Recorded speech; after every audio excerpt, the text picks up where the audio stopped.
Prabowo Subianto memastikan diri akan maju kembali sebagai calon presiden-capres di pemilihan presiden Pilpres 2024. Keputusan ini disampaikan Ketua Umum Partai Gerindra itu di hadapan para kader rapat pimpinan nasional.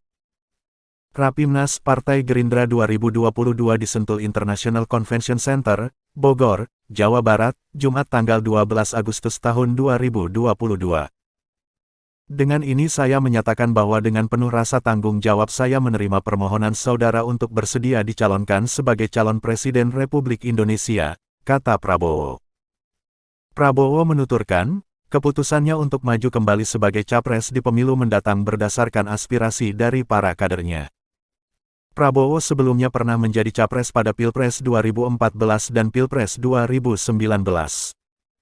Sementara pada 2009 dia maju Pilpres menjadi cawapres Megawati Soekarnoputri. Menanggapi hal itu, pengamat politik Universitas Paramadina Henry Satrio menilai, peluang Prabowo untuk memenangi Pilpres 2024 tetap terbuka. Namun, ada beberapa pekerjaan rumah yang harus diselesaikan untuk mendulang suara maksimal. Pertama, meyakinkan calon koalisi bahwa dia bisa menang, catatannya kan kalah terus, kata Henry kepada Kompas.com, Sabtu tanggal 13 Agustus tahun 2022. Kedua, Prabowo juga harus bisa meyakinkan pendukungnya bahwa dia akan menang pada Pilpres mendatang. Akan tetapi, Henry melihat Prabowo selama menjadi Menteri Pertahanan belum pernah terlihat turun ke lapangan untuk menyapa pendukungnya di dua pemilu sebelumnya.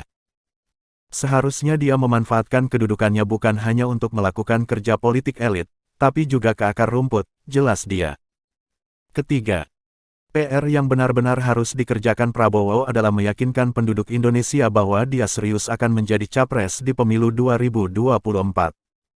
Bukan untuk menjadi menteri bagi siapapun presiden yang terpilih. Secara hitungan matematis, Henry menyebut Prabowo berpeluang memenangi Pilpres 2024. Sebab, tak ada Jokowi sebagai pesaingnya. Namun, Prabowo harus mewaspadai calon pesaingnya yang juga memiliki elektabilitas tinggi. Kalau sekarang tidak ada Jokowi, harusnya dia akan bisa lewat 50% dan menang. Tapi sekarang kan elektabilitasnya baru berada di angka 30% dan ditempel ketat oleh Anies Baswedan, ujarnya. Sementara itu, dosen Fakultas Ilmu Sosial dan Ilmu Politik Universitas Gadjah Mada UGM Kurskrido Ambardi mengatakan, peluang Prabowo masih bertumpu pada dukungannya di dua pemilu sebelumnya. Akan tetapi, dukungan tersebut kemungkinan berubah seiring munculnya kandidat-kandidat baru, seperti Ganjar Pranowo dan Anies Baswedan. Kemudian, dukungan pemilih Muslim yang dulu mendukungnya akan terkoreksi karena sebagian meninggalkannya sejak bergabung dalam kabinet Jokowi, kata Dodi, sapaan akrabnya saat dihubungi secara terpisah, Sabtu. Untuk memenangi Pilpres 2024, Dodi menyebut Prabowo perlu meyakinkan pendukungnya bahwa aspirasi mereka benar-benar tertampung.